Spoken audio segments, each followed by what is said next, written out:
It's 7:59 a.m., September 11th, 2001. A loud, casual, busy morning in New York City. American Airlines Flight 11 with 92 people aboard takes off from Boston's Logan International Airport, headed to Los Angeles. At 8:14 a.m., United Airlines Flight 175 also takes off from Boston. It too is headed for Los Angeles. But these ordinary flights took an unusual turn. At 8:46 a.m., Flight 11, loaded with 20,000 gallons of jet fuel, crashed into the North Tower of the World Trade Center, instantly killing hundreds and trapping many on the building's higher floors. 18 minutes later, at 9:03, a second plane, United Airlines Flight 175, appeared out of the sky and turned sharply towards the South World Trade Center, smashing into the South Tower. Millions watched the horrific events unfold. Meanwhile, in Washington, D.C., American Airlines Flight 77 circled downtown Washington and crashed into the west side of the Pentagon's military headquarters at 9:45 a.m. Soon after, the situation in New York took a devastating turn for the worst, as the South Tower of the World Trade Center collapsed and a massive cloud of dust and smoke swept over the city at 9:59. The North Tower crashed into the city at 10:28. The nation's air traffic controllers knew the United States was under attack and began a frantic attempt to wrest back control of the skies above America. It's 8:42. Flight 93 takes off from Newark International Airport, delayed roughly 45 minutes due to air traffic. The plane, carrying less than its half maximum capacity, had 7 crew members and 33 passengers aboard. On the flight were 4 hijackers who had successfully carried knives and box cutters onto the plane. At the time, knives were allowed onto planes if the blade was 4 inches or less. The plane's late departure had disrupted the terrorists' plan for launching their attack. At 9:28, the FFA received their last contact with Flight 93. At 9:30, the controller began to poll the other flights on his frequency to see if anyone else had heard the screaming. Several said they had. At 9:32, a third transmission came over the frequency. The unknown person in the cockpit said, "Keep remaining sitting, we have a bomb aboard." At 9:34, Cleveland Center had reported to the FFA that they had a suspicion of a bomb aboard Flight 93. By the time the information of Flight 93 had been received, 2 of the 4 hijacked planes had already carried out their missions. At 30 minutes into the flight, in 10:07 a.m., the passengers aboard Flight 93 found out their plane was under terrorist control and started to contact loved ones. They were soon notified about the recent terror attacks in New York. Quickly, the passengers and crew started to connect the dots and formed a plan. Though it's widely acknowledged the passengers on Flight 93 saved countless lives when they crashed that plane, it is certain they saved 2 lives, the lives of Heather Penny and Mark Sassville. Major Heather Lucky Penny, at 25 years old, was a new first lieutenant serving as a training officer for the 121st Fighter Squadron for the District of Columbia Air National Guard, based at Andrews Air Force Base outside of Washington, D.C. She and Colonel Mark Sassville were given the mission to take down Flight 93. The plan was for them to come from opposite directions and for one of them to fly into the front of the plane and the other into the rear. Major Heather Penny was a third-generation pilot who was raised with planes. With her dad, a retired Air Force colonel, she rebuilt planes. Major Penny had mixed emotions along with the rest of America as the tragedies of 9/11 unwound. In her interview, she stated that she was not scared for her life, she was scared for her mission. She was very determined to get her mission carried out right, knowing all of the lives at stake. Major Penny said the fact that she was young and single with no kids played into the role of choosing the participants of the mission. The plan, she said, was the only feasible option, even though it was a suicide mission. Penny had no time to make any calls when the assignment was given, and she said they grabbed their gear and went. In her interview, she told us, Anybody who had been in my position would have been willing to do the exact same thing. And frankly, as I said to you, as far as how could you fear a mission failure? The real heroes were the passengers on Flight 93.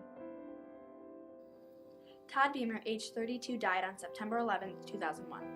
At 10:03 a.m., Todd Beamer and other passengers aboard Flight 93 decided to take action against the hijackers after suspicions were proven by the recent tragic crashes in New York and Washington, D.C. Suspicions were proven by a number of phone calls between passengers and family, friends, and other loved ones. One of those phone calls was to Todd's wife, Lisa. She told him about the attacks on the Twin Towers. It became clear to Todd what was going to happen to the plane. After Beamer got off the phone with his wife, who was at home with their children Drew and Morgan, he and a few other passengers had the same information and similar thoughts. The passengers then started to form a plan. The plan was to distract the guy with the bomb and get to the cockpit to stop the plane from reaching its new destination. Todd Beamer and a few other passengers stormed the cockpit. Sandy Wogg Bradshaw lived on her parents, Pat and John Wogg's 90-acre farm with her 4 siblings. In March of 1990, she achieved her dream of becoming a flight attendant. In October, she married a pilot, Bill Bradshaw. They had 3 kids, a daughter named Alexandria, a son, Nathan, and a stepdaughter named Shauna. On the fateful day of 9/11, she called her husband and asked him if he had heard anything about the hijackings, as well as to inform him her plane had been hijacked. She said, "The plane has been taken over by 3 men with knives. I got a close look at one of them sitting in the back row of first class. He has an Islamic look. They put most of us in the rear of the plane but are keeping a few in first class. We're all back here getting hot water together and getting ready to take over the plane." They then exchanged I love yous and goodbyes, knowing it was probably the last conversation they would ever have. Sandy Bradshaw died a hero and was one of the 2 brave flight attendants who threw coffee pots of boiling water at the hijackers, helping the other passengers to successfully take back the plane. The heroic passengers of Flight 93 gave up their lives for countless others. The target of the attack was assumed to be the White House in Washington, D.C. There is no estimate of how many casualties and countless lives would have been taken if the passengers aboard Flight 93 wouldn't have taken back the plane.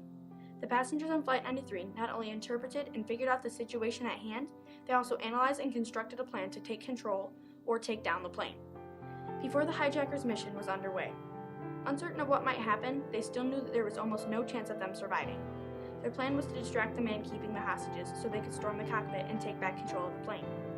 The hijackers took the plane down because of the attempt by the passengers. The plane was crashed in Shanksville, Pennsylvania, roughly 20 minutes flying time from the assumed target, Washington, D.C. The passengers aboard Flight 93 were brave and courageous despite the unfortunate events happening in the United States. They still carried out their plan. The passengers on Flight 93 acted as a symbol of hope in the time of darkness, and this served as a call out in the depression that arose over America in this time of fear and panic. Terrorism is still a problem in America and all other countries in the world. Our attention as Americans was drawn to this following the attacks of 9/11. There are 3 main motives of terrorist attacks in the world: great hostilities between different ethnic groups, lack of intergroup cohesion, and high levels of group disagreements. Grievances exist between many religious groups around the world. There is a presence of state-sponsored violence such as illegal killings, political terror, and mistreatment of humans. Other forms of violence include deaths from organized conflict, from violent demonstrations, and levels of violent crime and other criminality. 9/11 opened the eyes of many officials and citizens in America. At the time of 9/11, America's security was a fraction of what it is today. After 9/11, Americans prioritized national security and defense. Immigration laws have tightened and airport security has become more and more strict. After 9/11, our military involvement in Afghanistan turned into the longest-running war in U.S. history. According to U.S. Substance Abuse and Mental Health Services Administration, of the 3.1 million Americans who registered with the military between 2001 and 2011, nearly 2 million were deployed for Afghanistan or Iraq. After 9/11, President Bush created the Department of Homeland Security, a widely used and important part of our country's government and the security of Americans today. It is safe to say that 9/11 opened the eyes of America to the problems in our security system, and we can all stand up to terrorism. Today, Run, Hide, Flight is taught to everyone and mandated not only by the DHS, but also the FBI, law enforcement, and even the military, including for its own members. Fear of lawsuits by grieving family members as victims who fought back still drives this and indirectly paralyzes everyone into watching helplessly as the active shooter and terrorist menaces rampages. Despite this public mandate to run away or cower when under terrorist attack, America vigorously celebrates those who violate this edict and confront the threats.